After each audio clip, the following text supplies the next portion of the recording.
Pour nous, il est clair qu'il ne peut y avoir de retour aux anciens modèles, où les États-Unis occupaient le rôle principal, avec leur prétention à l'exclusivité. D'autant plus que partout où l'Amérique a essayé de dominer, la situation ne s'est pas améliorée. Il est nécessaire de prendre en compte les nouvelles réalités géopolitiques et internationales, de générer des idées basées non sur le droit du plus fort, mais sur l'égalité et un équilibre juste des intérêts. Merci beaucoup, chers collègues, amis. Permettez-moi, tout d'abord, d'exprimer ma sincère gratitude aux organisateurs de la conférence, à nos amis biélorusses, pour l'invitation à prendre la parole lors de ce forum de renom, qui se tient pour la 2e année consécutive à Minsk, à l'initiative du président de la République de Biélorussie, Alexandre Grigorievitch Loukachenko, qui a brillamment ouvert la discussion aujourd'hui. Je pense que beaucoup des idées qu'il a exprimées nous aideront à formuler des recommandations pratiques à l'issue de cette conférence. Une tendance majeure au fil des ans a été la formation d'un ordre mondial multipolaire. Cela est reconnu par tous. La transformation qui se produit dans le monde est un processus naturel et irréversible. Elle est liée à des changements objectifs dans l'équilibre mondial, à la consolidation de nouveaux centres de croissance économique et d'influence non occidentaux. Cette tendance contribue sans aucun doute à la démocratisation des relations internationales, où il ne devrait pas y avoir de hégémonie de quiconque, et où les principes de la Charte des Nations Unies doivent être respectés, non pas de manière sélective, mais dans toute leur plénitude et leur interconnexion. C'est un point fondamental. Le principe clé de la Charte est l'égalité souveraine des États. C'est précisément ce principe qui constitue la base juridique de la multipolarité. L'engagement envers celui-ci détermine également notre approche du développement des relations avec les pays d'Eurasie, le plus grand continent, riche en ressources naturelles et en pleine expansion. En accord avec cette logique, le président Poutine a proposé en 2015 l'idée de former un grand partenariat eurasien comme contour d'intégration le plus large possible dans l'intérêt de l'expansion et de la libéralisation des relations commerciales et d'investissement, de la mise en œuvre de projets d'infrastructures transfrontaliers, du développement d'un réseau de transport logistique et de l'harmonisation des processus d'intégration. Le grand partenariat eurasien, à son tour, posera une base économique et matérielle solide pour construire une architecture de sécurité eurasienne égale et indivisible, assurant la sécurité face aux menaces et défis communs à tous les pays du continent. S'exprimant au ministère des Affaires étrangères de la Russie le 14 juin de cette année, le président Poutine a clairement exprimé notre intérêt à créer une telle architecture, un système d'accords interétatiques et d'institutions garantissant essentiellement la responsabilité des pays participants dans le règlement des conflits régionaux et le maintien de la stabilité, tout en évitant toute ingérence externe destructrice. Je voudrais souligner que le président de la Russie a à plusieurs reprises déclaré que notre vision du grand partenariat eurasien et de l'architecture de sécurité eurasienne suppose une ouverture à tous les pays de notre continent sans exception, ainsi qu'à toutes les organisations de ce continent. Cela signifie que personne ne ferme la porte aux pays de la partie occidentale de l'Eurasie. Nous accueillerons leur participation au processus de coopération eurasienne, bien entendu, exclusivement sur la base de l'égalité et avec le refus de toute politique de bloc hostile et de pratiques néocoloniales. Ce sont des conditions absolument nécessaires, car il en a été autrement pendant longtemps. Par exemple, tous les schémas qui reposaient sur le concept de sécurité euro-atlantique ont servi à conserver la position dominante des États-Unis et à contenir leurs concurrents, y compris la Russie. Le rôle principal a été attribué à l'OTAN, qui, maintenant que c'est clair pour tout le monde, a finalement subordonné l'Union européenne, créée soi-disant par des Européens pour des Européens. En violation flagrante de l'acte final d'Helsinki et d'autres engagements, les structures dirigeantes de l'OSCE ont été pratiquement complètement privatisées par l'Occident, comme l'a très éloquemment évoqué le président biélorusse aujourd'hui. L'OSCE n'a pas réussi à devenir un mécanisme pour mettre en œuvre le principe de l'indivisibilité de la sécurité, qui a été proclamé lors de sa création et qui a été maintes fois confirmé, notamment lors des sommets d'Istanbul en 1999 et d'Astana en 2010. Les documents adoptés à ce niveau supérieur stipulent clairement que personne ne renforcera sa sécurité aux dépens de celle des autres et qu'aucun groupe de pays, ni aucune organisation n'a le droit de revendiquer une position dominante dans l'espace de l'OSCE. Tous les dirigeants de l'OTAN ont signé cet engagement, mais en pratique, ils ont fait exactement le contraire.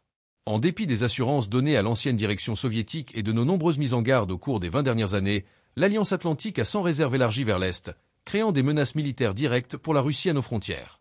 Cette politique agressive a finalement provoqué la crise ukrainienne. Le déclencheur a été le coup d'État organisé en février 2014 par Washington et ses alliés européens à Kiev, qui a porté au pouvoir des ultranationalistes proclamant un cours visant à éradiquer tout ce qui est russe et à commencer une guerre contre des millions de Russes et de personnes de culture russe qui ont refusé de reconnaître le pouvoir criminel en place. C'est là la cause profonde de la crise, dont les dirigeants occidentaux préfèrent aujourd'hui ne pas se souvenir et répètent par cœur le retour de l'Ukraine dans les frontières de 1991. Ils ne s'intéressent qu'au territoire, pas au sort des personnes dont les ancêtres ont vécu pendant des siècles en Crimée, dans le Donbass et en Nouvelle-Russie, et que les chefs du régime de Kiev ont publiquement qualifiés de monstres et de terroristes, menaçant de faire pourrir leurs enfants dans les sous-sols. De plus, Zelensky a exigé en 2021 que tous ceux qui se sentent liés à la culture russe s'en aillent en Russie. Depuis 2014, l'Ukraine a adopté des lois interdisant la langue russe dans l'éducation, les médias, la culture et tous les autres domaines. Récemment, le Parlement a interdit l'Église orthodoxe ukrainienne canonique.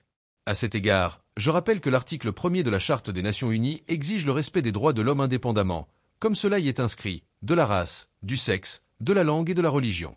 Mais à cette grave violation de la Charte, le régime russophobe et raciste à Kiev ferme les yeux, tout en continuant à promouvoir la formule sans issue, je dirais même stupide, de la paix de Zelensky, qui appelle à la capitulation de la Russie. Et il y a quelques semaines, ce citoyen a publié un plan de victoire tout aussi schizophrénique. Évidemment, ni la formule, ni le plan, ni les fantasmes sur l'adhésion de l'Ukraine sous contrôle de Kiev à l'OTAN ou à l'Union européenne ne rapprochent la paix en Europe. La stabilité dans cette partie du continent eurasien ne sera atteinte que si des garanties de sécurité fiables et durables sont assurées. Par exemple, sous la forme dans laquelle elles ont été présentées dans nos initiatives de décembre 2021 et ont été rejetées par l'Occident, comme l'a également rappelé très éloquemment Alexandre Grigorievitch Loukachenko aujourd'hui. L'OTAN n'est déjà plus satisfaite de la guerre qu'elle a déclenchée contre la Russie par les mains du pouvoir illégal à Kiev, ni de tout l'espace de l'OSCE.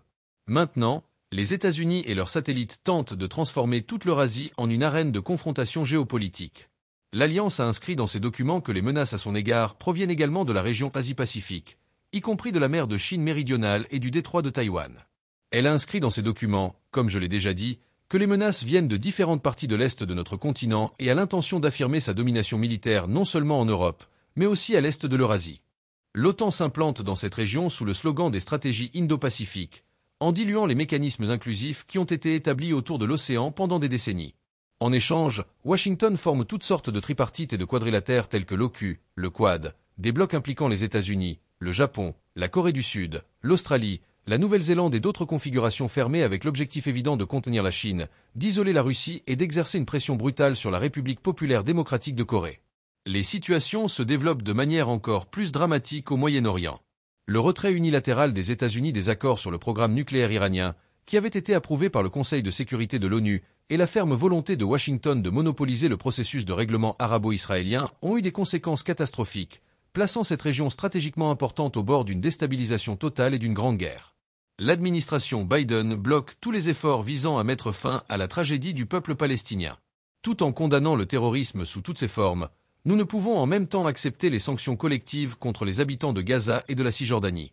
L'Occident essaie de rester silencieux à ce sujet, mais en un an d'opération israélienne, le nombre de civils palestiniens tués est 2 fois plus élevé que le nombre de victimes civiles des deux côtés au cours de 10 ans après le coup d'État à Kiev.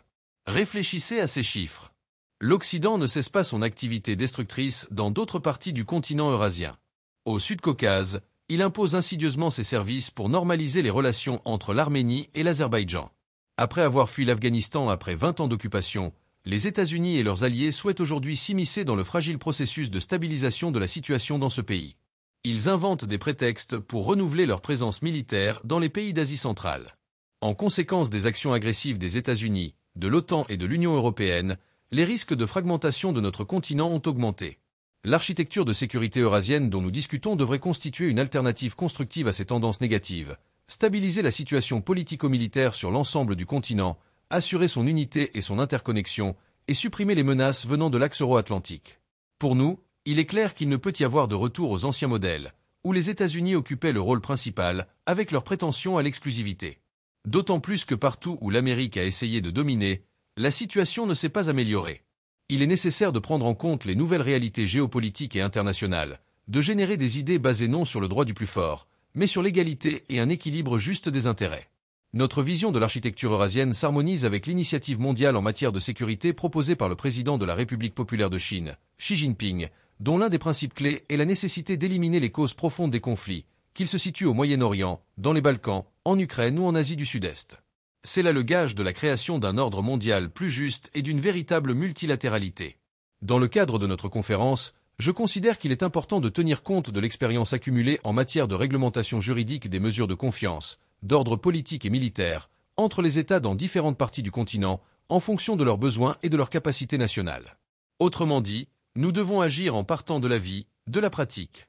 En particulier, avec nos amis biélorusses, nous avons élaboré un projet de concept de sécurité de l'État-Union et nous sommes en train de finaliser la préparation d'un accord intergouvernemental bilatéral sur les garanties de sécurité, Un accord qui visera à renforcer davantage les engagements en matière de protection mutuelle contre les menaces extérieures. Dans un contexte de tensions exacerbées à l'est du continent, nous accordons une grande attention à l'assurance de la paix sur la péninsule coréenne. Comme vous le savez, dans le développement des relations amicales avec la Corée du Nord, un traité russo-coréen sur le partenariat stratégique global a été signé et est entré en vigueur, ce qui devrait jouer un rôle important dans l'assurance de la sécurité de nos pays et dans la stabilisation de la situation en Asie du Nord-Est. Un facteur sérieux dans le renforcement des relations russo-iraniennes sera le projet de traité de partenariat stratégique global entre la Russie et l'Iran, qui, comme je l'ai dit, est en cours de préparation pour signature dans un proche avenir. Il établira l'engagement des parties à une coopération plus étroite dans le domaine de la défense et à une interaction au service de la paix et de la sécurité à des niveaux régionaux et mondiaux. La relation stratégique d'interaction et de partenariat global entre la Russie et la République populaire de Chine revêt une importance capitale pour le renforcement de la stabilité en Eurasie.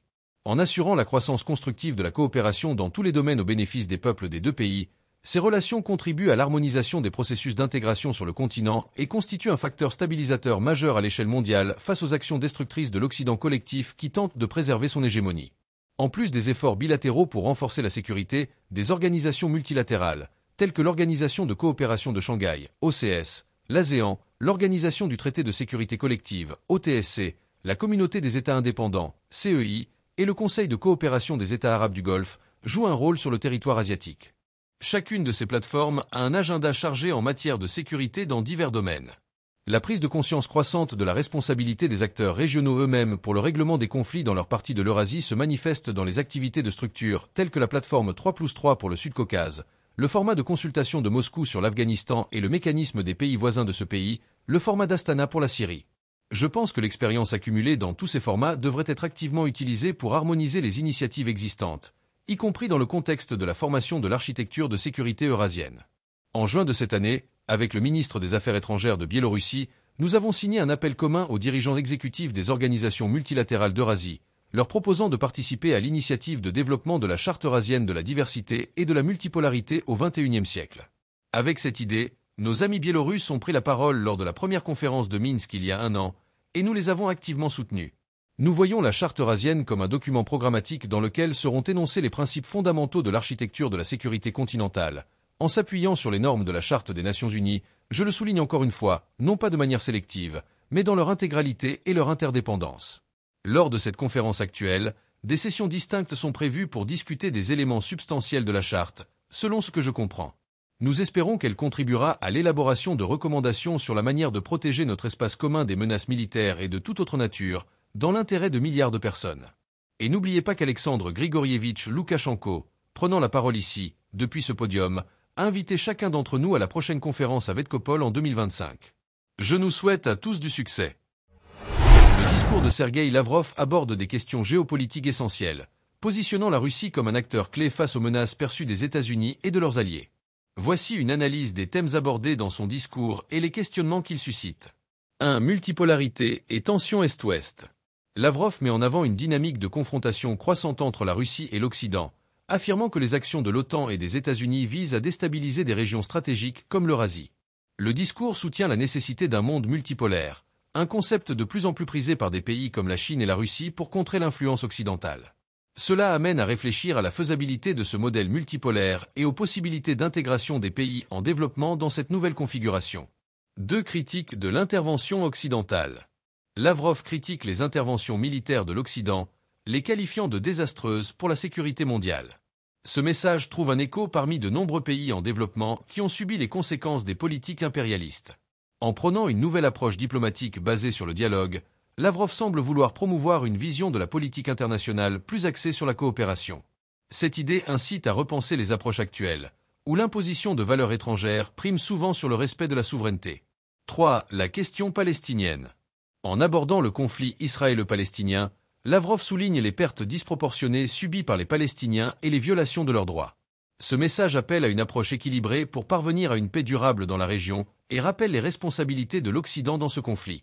Cette réflexion peut également inciter les puissances occidentales à revoir leur stratégie et leur implication dans les conflits au Moyen-Orient. 4. Alliance eurasienne et sécurité régionale. La proposition de Lavrov d'une alliance sécuritaire eurasienne avec des pays comme la Chine et l'Iran vise à renforcer les positions de la Russie face à l'Occident. Cette approche de coopération accrue entre pays en développement pour répondre aux enjeux globaux, comme la sécurité et l'environnement, interroge sur l'impact de cette alliance sur les dynamiques régionales. Comment les pays voisins perçoivent-ils cette initiative et quelle influence pourrait-elle avoir sur l'équilibre géopolitique de la région? 5. Rôle des organisations multilatérales. Lavrov souligne l'importance d'organisations comme l'Organisation de coopération de Shanghai, OCS, et l'Organisation du traité de sécurité collective, OTSC, pour assurer la stabilité régionale. Ces instances, selon lui, peuvent être des alternatives aux structures dominées par l'Occident pour répondre aux défis mondiaux. Cette approche pose la question de savoir si ces organisations multilatérales sauront évoluer pour relever les défis actuels tels que le terrorisme, la sécurité alimentaire et les flux migratoires. 6. Un appel pour un nouvel ordre mondial. Lavrov plaide pour la création d'un nouvel ordre mondial respectant la diversité culturelle et politique, appelant à un modèle basé sur des partenariats entre égaux et sans ingérence. Cet appel interroge la vision occidentale souvent homogénéisée du développement et de la démocratie, tout en posant la question de la représentativité des pays émergents dans les instances mondiales. Il s'agit ici d'une remise en question des principes établis, dans l'optique de réformer la gouvernance mondiale pour mieux répondre aux réalités d'aujourd'hui. En résumé, le discours de Lavrov propose une vision alternative et donne matière à réflexion sur les relations internationales actuelles, le rôle des grandes puissances et l'inclusion des pays en développement dans les processus décisionnels. Cette approche pousse à envisager des alternatives aux tensions géopolitiques croissantes. La question sous-jacente est donc la suivante. Comment les nations peuvent-elles travailler ensemble pour surmonter les divisions actuelles et établir un monde plus équitable et durable? Voici 5 leçons d'excellence inspirées des propos de Sergueï Lavrov, applicables pour progresser constamment dans la vie personnelle et professionnelle. 1. Rester fidèle à ses convictions. Lavrov insiste sur l'importance de suivre des principes solides, même face à des pressions externes. Dans la vie quotidienne comme dans le travail, rester fidèle à ses valeurs et à ses convictions permet de prendre des décisions plus alignées et de maintenir une intégrité personnelle. 2. Favoriser la collaboration et la coopération. Plutôt que de s'enfermer dans des rivalités ou des compétitions, Lavrov prône des alliances basées sur la confiance et la coopération. Cultiver cet esprit de collaboration dans ses relations et projets permet de bâtir des partenariats solides et de créer des synergies positives. 3. Rechercher l'équité et la justice. La quête de justice est au cœur des critiques de Lavrov envers certaines politiques internationales. En s'engageant dans la transparence et en veillant à des interactions justes et équilibrées, on peut établir une réputation de fiabilité et de respect dans ses relations professionnelles et personnelles. 4. Se préparer aux défis et anticiper. Lavrov souligne la nécessité de se prémunir face aux menaces et de rester vigilant. De la même façon, en restant attentif aux évolutions de son secteur et en anticipant les défis, il est possible de prendre des décisions éclairées et de progresser malgré les difficultés. 5. Privilégier une vision à long terme. Enfin, Lavrov rappelle que les actions devraient servir des objectifs de long terme plutôt que des gains immédiats. En se fixant des objectifs durables et en avançant avec patience et persévérance, on peut atteindre des résultats solides et établir un impact positif et durable. En conclusion, les propos de Sergueï Lavrov mettent en avant une vision du monde qui questionne les modèles dominants et appelle à un équilibre international plus équitable et respectueux des souverainetés. Ce point de vue, axé sur la multipolarité et le respect mutuel, interpelle notre propre perception des relations internationales et de la justice. Pensez-vous que la voie proposée par Lavrov pourrait vraiment rétablir un équilibre mondial? Ou bien, ce modèle multipolaire est-il une utopie dans un monde où les intérêts de puissance dominent? N'hésitez pas à partager vos réflexions en commentaire. Vos avis sont précieux et enrichissent le débat.